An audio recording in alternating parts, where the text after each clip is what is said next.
blessé. Je peux comprendre qu'après une garde à vue, ça a été dit de 16 ou 17 heures, il y ait quelque chose qui touche l'individu et la personne de Nicolas Sarkozy. Mais au-delà, après, il y a les sujets qui sont sur la table, qui étaient les raisons pour lesquelles il a été convoqué.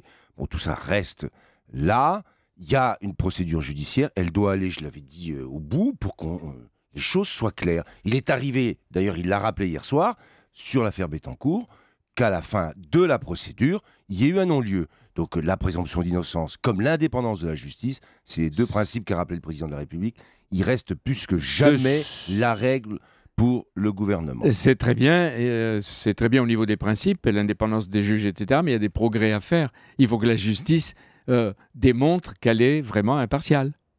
Non, vous ne croyez pas ? Là, vous portez une accusation qui vous engage, vous. Oui, moi, je ne reprendrai surtout pas ça. Je considère que la justice est indépendante, qu'il n'y a plus d'intervention, et qu'à partir de là, on doit faire confiance à la justice. Vous voyez, il n'y a pas d'intervention de caractère politique. Aucune intervention. Ça a été répété. Alors, certains ont du mal à l'imaginer, et pour des raisons que je ne veux pas ici commenter, mais c'est le cas, et je le répète, deux principes, indépendance de la justice, présomption d'innocence.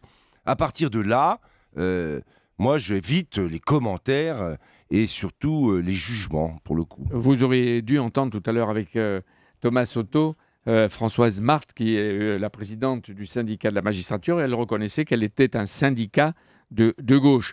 Et d'ailleurs... oui, mais comme l'a dit Nicolas Sarkozy très justement hier, il y a aussi des procureurs de droite. Évidemment. Et ben voilà, bon, je veux dire, moi, je ne veux pas... Oui. Il faut se garder, monsieur El Kabbach, se garder d'entrer dans ce type de débat. Parce qu'il y a aussi des journalistes de droite, il y a aussi des journalistes de gauche, et il y a le journalisme, et il y a l'information. Donc, surtout, et puis il y a des hommes politiques qui assument leurs convictions devant tout le monde. C'est mon cas, c'est le cas d'autres. Voilà, il faut qu'on en reste là. Il y a des institutions, il faut laisser ces institutions travailler. Et je rappelle d'ailleurs que toutes ces procédures qui sont aujourd'hui, la procédure de garde à vue, ce qui a pu aussi être le sujet des écoutes, tout ça, c'est des procédures et des règles législatives qui ont été prises bien avant. C'est pas le gouvernement qui les a prises. Elle n'a pas été faite spécialement pour Nicolas Sarkozy. Mais je vous pose une question. Elle a été faite quelquefois par Nicolas Sarkozy.